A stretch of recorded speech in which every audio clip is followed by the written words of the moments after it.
Mga kapuso, mahigpit daw na babantayan ng BFP ang itinalagang firecracker zone sa Calasiao, Pangasinan. Magibalita tayo live kay Claire Lacanilaw. Claire, mayroon na bang mga nakapwestong nagbebenta ng paputok dyan sa firecracker zone? Yes, CJ, as of 5 a.m. ay nagsimula na nga pumwesto ang mga negosyante ng paputok dito sa itinalagang firecracker zone sa bayan ng Calasiao, Pangasinan. Ngayong araw, nagsimula na o pinayagan na ang mga negosyante ng paputok na may kaukulang permit dito nga sa itinalagang firecracker zone dito sa bayan. Ilang araw bago ang Kapaskuhan at Bagong Taon. Regulated lang o yung mga aprobadong paputok ang pinapayagan lamang na ibenta ng mga negosyante dito sa itinalagang firecracker zone. At ngayong umaga ay makakasama natin ang Information Officer ng Calasiao Fire Station na si Sir FO2 Besmark Eslava dito sa bayan ng Calasiao, Pangasinan, at kung paano malaman yung kanilang monitoring sa ukol sa Oplan Paalala, Iwas Paputok dito sa bayan. Sir, good morning and welcome to Mornings with GMA Regional TV, sir. Good morning po. Good morning po sa ating lahat. Okay, sir. Sir, ngayon nga po na nagsimula ng payagan yung ating mga negosyante ng paputok na magbenta dito sa itinalagang firecracker zone. Paano po ang monitoring po natin sa mga nagbebenta o negosyante, sir?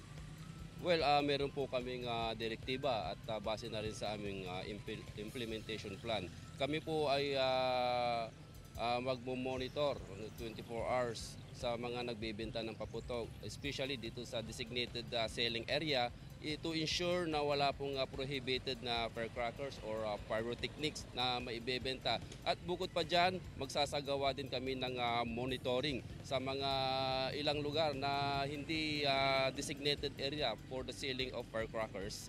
At para maipagbawal na rin yung illegal na pagbibenta sa labas ng designated selling area. Sir, ano po ba yung mga ipinagbabawal na paputok na hindi pwedeng ibenta ng mga negosyante o sa mga ibang lugar, sir? Well, base na rin sa Republic Act 7183 or an act regulating the distribution, manufacturing, selling of and use of firecrackers, meron pong mga sinabing mga pwede at hindi pwedeng ibenta. So katulad ng mga pwedeng ibenta is yung mga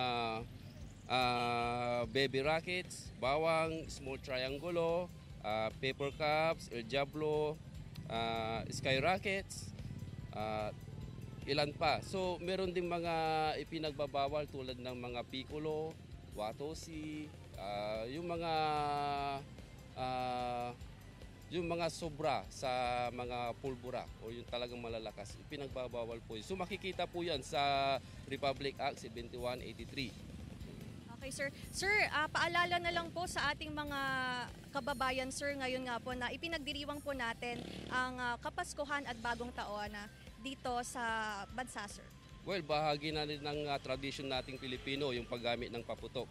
Okay, so subalit kaakibat ng paggamit ng paputok ay panganib hindi lamang sa ating katawan, kundi panganib din sa ating mga ari-arian. So pwede din itong mag-cause ng mapanganib o destructive fire na pwedeng manira ng ating mga kagamitan na dekada na nating pinundar. So tayo po ay mag-ingat at kung maaari, gumamit na lang po tayo ng mga alternatibong pampaingay para ligtas tayo sa pagsalubong sa Bagong Taon.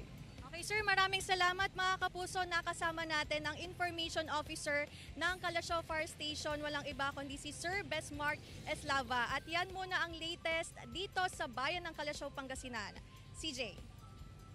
Maraming salamat, Claire Lacanilaw.